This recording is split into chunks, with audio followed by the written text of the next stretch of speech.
dhiigga wuxuu ka abuurmaa lafdhabarta la dhahaa lafdhabarta ma dhuuxa lafta dhiigga wuxuu kala qaybsamaa marka dhiigga cas oo dhiigga guduudana oo kaas oo oxygen-ka maxaa la dhahaa jirka u kala qaybiyo dhiigga cad oo jirka daafaco iyo xinjiro dhiigga wato oo ayakana xinjiro la yiraahdo Soomaali lagu yiraahdo iyo qayb la dhaho dareerka dhiigga la dhahaa plasma dafdeenish lagu dhahaa saddexdaas uu kala qaybsan yahay hadii si kor hadii laga fiiriyo qofka markii uu dhaawac u gaaro wuxuu sameeynaa dhiiggaas dhiigga xinjirada dhiigga kuwa cadcad baa meesha isku xirayo meesha maxaa la dhahaa waxay sameynayaan hadda aragtay ma aqaan dhaawac gacanta iyo qof inuu ka gaaray meel buur yariis ay sameynayaan dhiig maxaa la yara adag ah hadhow dhiiggi meesha kama soo baxayo oo markii dambe meesha boog bay isku bedelaysaa xinjiradaas waxay sameynayaan meesha xirayaan xinjiradaas ayagoo u kaalkaalinayo u yeeranayo dhiigga cas oo meeshii ku buuxinayo si uu dhiigga meesha uu nooga bixin dad waxaa jira marka kansarka badanaa qabo mise cudurro kaleba oo xinjirahan cadcad ay ku yar yihiin xinjirahan cadcad haddaan kusoo celino qofka wuxuu jirkiisa ku jiro 150,000 ilaa 350,000 microliterkiiba marka wax badan wey haddii uu yaraado marka waxaa dhici karta qofkaas haddii uu dhaawac u gaaro xinjiradaas inay meesha ay xiri waayaan oo qofkii sida u dhiig baxo markaas xinjiradii meesha way ku yar yihiin dhiiggana wuu iska soconayaa qofkii maanta dhan dhiigga kama istaagayo waan kasii cararayaa waxaan ka hadli doonaa insha Allah dhiigga bixitaanka dhiigga qofka inuu dhiigga bixiyo aad bay u muhiim tahay qofka hadduu rabo inuu dhiig bixiyo wuxuu la hadlayaa blood bank meel la dhaho oo suusyada taas asagoo sawirro iyo adduunyo soo gala Israa'iil noqdo qofka wuxuu la soo hadlayaa meesha blood bank buu tagi wuxuu leeyahay dhiig inaan bixiyaan rabaa interview laga qaadayaa iyo dhiig baaritaanna waa laga qaaday asagoo la fiirinayo cudurro kale inuu qabo iyo wuxuu maxaa qofkan qof caafimaad inuu yahay markaas baa waxa lagu bilaabayaa in ballan loo sameeyo maalin inuu imaado half liter oo dhiiga laga qaaday ayadoo haddana cusub oo baaritaan laga qaadayo laga fiirinayo waliba cudurrada dhiigga faafiyo oo AIDS-ka iyo HIV iyo hepatitis saddexdaas ugu badan wax laga fiiriyo markaas qofka markii uu meeshaan la fariisin cirbada kan dhiigga lagu qaado keer weynta laakiin waxba ka baqina waa isku midkii 10 daqiiqo gudaheed waxa loo baahan inuu bacda dhiigga uu soo nus liter inuu qofka ka soo daato saddexda cirbada weyn tahay haddii uu 10 daqiiqo ka bato dhiiggiisa uu istaagaya hadhowna in la daadiyo noqonaysa waxa loo isticmaali karo saddexda baash hoos naagta agteeda ay u socotaa si dhiigga mar walba maxaa la dhahaa uu istaagin sanad walba waxa loo baahan yahay 25,000 oo qof oo cusub oo dhiig bixiso marka muhiim weyn anaga xitaa ka qayb galnay inaan dhiigan bixino 25,000 waxay noqonaysaa dad waxaa jiro maxaa la dhahaa hadda dhiig bixiyo cudur mise ku dhici doono wadan ka guuray magaalada ka guuray mise dhintay mise maxaa la dhahaa gaboobay wax uuna iska jiraan marka dadka dhiiga bixiyo mar walba dad wuxuu u baahan yahay cusub oo booskoodii maxaa la dhahaa buuxiyo qofka hadduu rabo inuu dhiig bixiyo qofka waa inuu 17 ilaa 60 uu jiro qofkaas oo qof caafimaad qaba inuu yahay qofkaas waa inuu 50 kiilo uu ka badan yahay si haddii half liter haddii laga shubto uu qof maxaa la dhaxay oo ilaa wali socon karo soo noqdo dhiigga markii laga soo shubo wuxuu soo aadayaa meel blood bank la dhaho sida bankiga caadiga waxa la keenayaa isheeg marka hore markii nina keeni oo wuxuu ku keenayaa keesooyinkan kadib kuwa shaqaalaha maxaa la dhahaa waxaan soo bartay camal joogo oo dhiiggaas qaabilayo dhiiggii isku wada jiray waxa la gelinayaa centrifuge waxay dhahaan oo wareegsanayso centrifugaas waxay sameynaysaa dhiiggii way kala qaybinaysaa oo saddexdii qayb haddaan ka soo hadlayay unugyada dhiigga cas oo qaybta hoose ah iyo unugyada dhiigga maxaa la dhahaa cad oo wax yariisa oo u dhaxaysa labadaas ah iyo dareeraha dhiigga oo inta cadaanka jaalaha aan u jeedna ah uu kala saaraya kadib makiinad baa la gelin makiinadaas oo kala qaybinaysa saddexdii dhiig oo makiinadaas markii la geliyo dhiiggii maxaa dhiigga casna gooni bacay ugu shubaysaa dhiigga kale gooni ugu shubaysaa hadhow soo gali doonaa waxa loo kala sameynaysaas dhiigga cas dhiigga cad ba maanta isku dhaxqasaan reew qoymi dhiigga guduudan aan dhahay dhaanto dhiigga guduudan iyo dhiigga cadaanka ah way isku aad bay maxaa la dhahaa isku dhow yihiin waan isku dhex qasmaan saa daraaddeed markii dhiigga lasoo kala miiro ilaa weli wuxuu u baahan yihiin dhiiggii guduudnaa in dhiigga caddaanka in laga miiro ilaa weli waata arkayseen oo meeshay surnaayeen sidii lo la qalay camal markii ay dhiiggii kii dareeraha markii ay lasoo qaybiyo ayaka waxaa loo baahan yahay fridge isla markaba in la geliyo oo minus maxaa la 25 degree in la geeyo fresh frozen plasma lahaa qaybtii caddaanka ahayd kuma filno hal qof inta yirista uu qofkan laga soo shubay marka wuxuu u baahan tahay in la isku aruuriyo oo 20 qof dhiigoodi mise 50 qof dhiigoodi intaas isku noqonaysa dad badan la dhiigoodi la isku saariyo dhiigga waa dhiigga caddaanka kan oo jirka daafacay waan ka soconaynaa intii muhiimadda oo ka aragna taas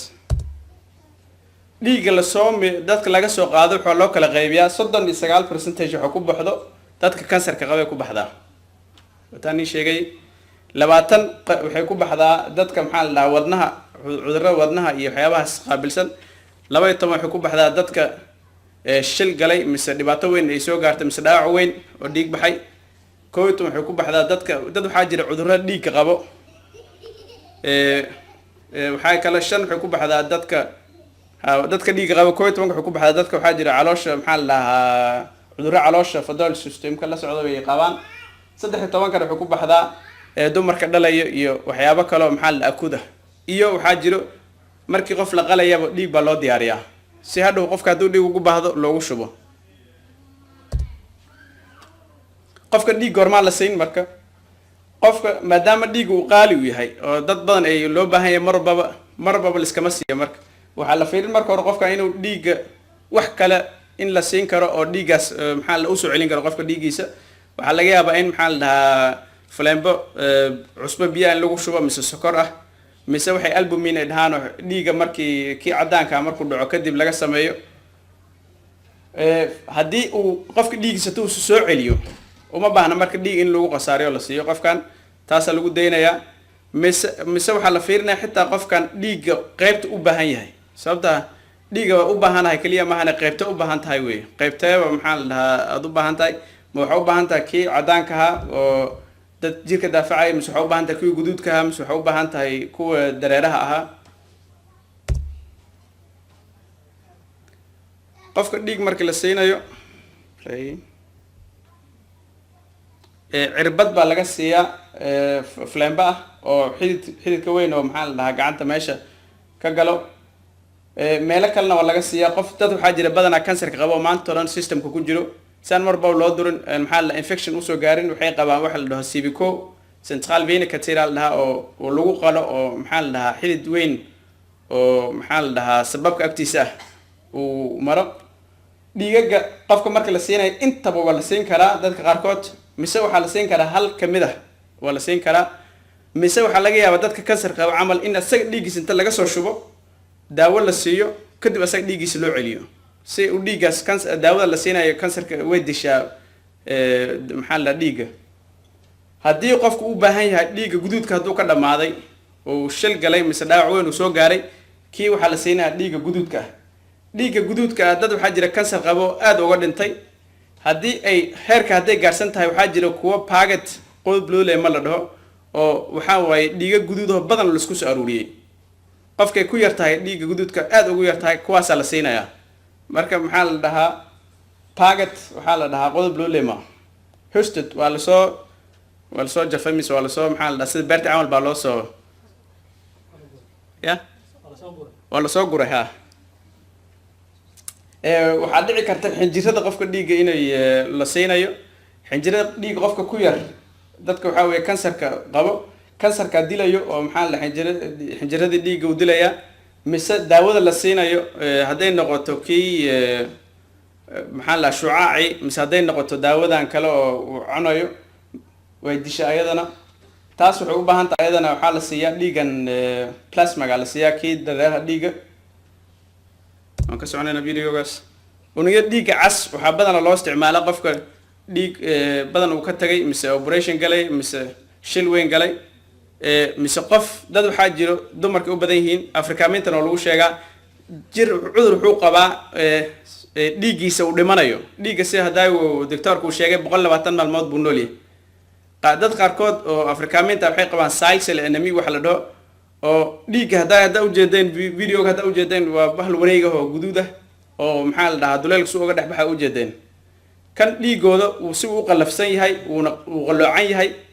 meelaha uu marmar lahaa maxaa si fiican uma mari karo dhaqso u jabayaa dhaqso u dhimanaa maalmo gudaheed inuu ku dhintaa laga yaabaa qofkaas mar walbaba dhiig la-aan hayso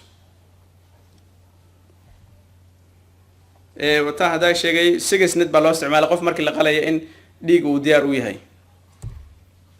unugan dhiigga xinjirta waxaa loo isticmaalaa ayadana blood type-ka weyn mise cudurro kaloo keeno in maxaa la dhahaa cudurro ka dhintaan blood sheeg xinjiradaas mise in lagu daaweynayo cudurro markii qofka kansarka la qabo oo la daaweynayo kaasna mar walbaba qofkan uu imaana wiigiiba mar imaadaan oo la siiyaa marba waxay ku xidhan tahay qofka plasmaha waa qofkan la ii sheeg haysta dhibaatada xinjirada ka haysato kaas waa lagu daaweeyaa coagulations factor waxa la dhahana waa la siiyaa mararka qaarkood si uu qofkaas waxaas uu badiyo u dhalinta maxaa la xinjirada dhiigga noocyada dhiigga kala duwan system waxaa jiro la dhaho systemo badana jiro oo lagu kala qaybiyo systemka badana dadka yaqaana waa ebinolka ay dhahaan ebinolka dhiiggiisa dhiigga guduudka haddaad arkayseen haddaan ku soo celiyo qofka dhiiggiisa korkiisa waxbaa maxaa la dhahaa ku dhashto waxaas antigen la dhahaa antistof antigen wuxuu saaran yahay dhiigga korkiisa haddii qofkan uuna korka dhiiggiisa hadduuna antigen a mise b hadduuna haysanin qofka dhiiggiisa waxaa la dhahaa waxaa waaye blood type zero waaye o maaha soomaalida sida dhahaan laakiin zero waaye qofkaas wuxuu siin karaa dhiigga qof walba uu siin karaa universal blood baa loo isticmaalaa asaga laakiin wuxuu qaadan karaa dhiiggaas maxaa la dhahaa eberka kaliya u qaadan karaa qofka blood type a-ga haysto dhiiggiisa korkiisa waxaa saaran antigen a waxa la dhaho marka maxaa la dhaha qofkaas wuxuu qaadan karaa a uu qaadan karaa mise a b uu qaadan karaa asagana wuxuu siin karaa a mise a b qof u baahan asaga wuxuu qaadan karaa laakiin a mise eberku qaadan karaa qofka blood type-kiisa uu b uu yahay wuxuu haystaa antigenaha b la dhahaa dhiiggiisa korkiisa ka saaran oo waxaa la siin karaa dadka b haysto mise a b haysto asagana sidoo kale b kaliya mise eber u qaadan karaa qofka a b dad waxaa jira dhiiggiisa korkiisa ay labadaba ay saaran yihiin qofka labadiiba ay saaran yihiin dhiiggiisa maxaa la korkiisa kaas wuxuu siin karaa dadka a b haysta kaliya laakiin asaga dhiig walba oo lagu shubo u qaadan karaa sababta wax keenaya wax diidaya ma leh inuu dhiiga uu kaga hor imaado qayb kalena la socoto oo qaysus la dhaho qaybta la socoto qaysus waxaa la fiiriyaa waxa la dhaha day antigen waxa la dhaho qofka muu haystaa antigengaas mise ma haysto hadduu haysto waxaa la dhahaa qofkan waxaa waaye qaysus day positive hadduuna haysanna waxaa waaye qaysus day negative problemay keentaa maxaa la dhahaa badanaa welibana dumarkay u keentaa maamada haddii ay day negative hadday tahay ay cunug day positive hadday uur ay qaado marka ugu horreysa dhib ma keenayso laakiin uur labaadkeeda waxay keenaysaa in ay maxaa la dhahaa dhiigga maxaa la dhahaa jirka daafaco inay la dagaalamaan cunuga uurka ku jiro dhiiggiisa oo cunugii dhiig caloosha ku jira in uu saas ku dhinto mise dhiig la-aan ay ku dhacdo 100 jeer ay dhacdaa sanadkii Denmark meelahaas 10 waa waxay noqotaa maxaa la dhahaa kuwa elbowli ah oo u baahan qofka cunugii caloosha ku jira in dhiig la siiyo inta kale badanaa way iska fudud yihiin waxaa lagu sameeyaa waxa la dhaho immunising oo maamada uurka leh marka sida ugu dhaqsaha badanaa dhiig laga qaada iyadoo laga baarayo antigen antistofkaas haddii ay anti negative hadday tahay daygaas haddii laga waayo waxaa lagu duraa waxa la dhaho anti day oo waa la sii baraya waa la siiyaa hadhow markii cunuga ay 25 week markay sii marayso uurka baa haddana dhiig la cusub laga qaadaa si loo fiiriyo inay maxaa la inay abuurtay antidegan blood type-ka zero-ga la dhaho oo day negative-ka ah waa universal qof walbaa la siin karaa shil markuu dhaco oon laga gaari karin qofka in blood type-kiisa laga qaadayo qofkaas waa lagu shubi karaa laakiin haddii lagu shubo oo dhiig badan qofkan ka baxo ilaa 10 bac lagu shubo camal muhiim waxa in lagu sii wada marka zerogi ilaa inta jirkiisa uu ka soo kabsamayo oo qofkii dhiigiisa hadana dib ugu soo laabanayo hadii laakiin dhiig cusub hadii lagu shubo blood type-kiisa hadii lagu shubo waxay keenaysaa in labadan dhiigo ku jira jirkiisa inay iska hor imaadaan oo dhibaato qofka u keento qofka dhiigan bixinaya asaga faa'iido saas ama ugu jirto laakiin dad badan ku caawinaya qofka dhiig markii dhiiga markii in la siiyo rabo waxa laga qaadaa blood tube laga qaadaa taqaanaan oo si loo fiiriyo nooc uu yahay wax kale oo laga qaadana waa jiraan oo back test la dhaho full test waxa la isku fiirinaa la isla barbar dhigayaa qofkan dhiigiisa iyo dhiigan la siin doono sababta waxa dhici karto inaad adna ahay maxaa la dhahay adna tahay ay oo dhiigayga qaadan karto caadi ahaan laakiin adiga dhiiga lagu siin lahaa inaad maxaa la dhahay jirkaaga inuu sameeyo wax antistoph la dhaho oo ka hor imaanayo dhiiga aan haysto markaas maxaa la dhahaa hadhow waxay kugu noqonaysaa sidii adigoo dhiig qalad lagu shubay camal qofkan dhibaato u keensan kartaa markii kan la sameeyay 3 maalmood kaliya baa dhiigan uu halba hadkiisa u yahay si 3 maalmood kadib hadana loo baaro sababta inta hadda ka hor la soo baaray antistoph ma sameyn maaha sababta dib inuu ka sameeyaa qofka laga yaaba haddii ay dhacdo qofkan inuu antistoph uu sameeyay dhiig kale laga sii qaadaa oo BF test la dhaho kaashay kale way waa ka sii soconaynaa asaga markaas qofka waxa loo soo raadinayaa dhiig uu ay aad iskugu sii egyihiin oo maxaa la dhahaa ka wada mid yihiin antistophyada dhibaatooyinka imaan karto maxaa weeye in qof dhiig la siiyo kuwa ugu maxaa la dhahaa shell complication waxa weeye in qofkaas uu sheeg dhibaato weyn ay ka soo gaarto dhiig lagu shubay dhiig qofka inay iska hor imaadaan ay hadhowna maxaa la dhahaa jirkiisa ku dhex dhashto xinjiro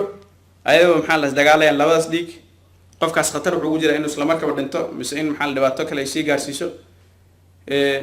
wuxuu kaloo la socdo xitaa wax smear ah qofkan cudur uu qabay in maxaa la dhahaa adiga uu kugu soo raaco cuduradaas muhiim waay laakiin cudur dhiig ah inuu dhiiga mara inuu yahay badanaana maba dhacdo oo waa la baaraa halkan qofka intaana la soo gaarsiininba waxa dhici karto in ay dhiig qalad loogu shubay oo adiga lagu moodin qof kale Soomaaliya loo waday meesha Soomaaliya iska yarnay inay kugu qaldameen waxa dhacdo ilaa 100,000 oo qof basaas ah 100,000 oo qof oo dhiig la siiyaba 4 baa dhibaato ka soo gaartaa marka aad buu yariin sababtan maxay noqon kartaa waxyaabaha keenayo acute hemolytic reaction in dhiigiisi uu jajabo qofkan maxaa la dhahaa oo Portuguese ay ku dhashtaan xididadiisa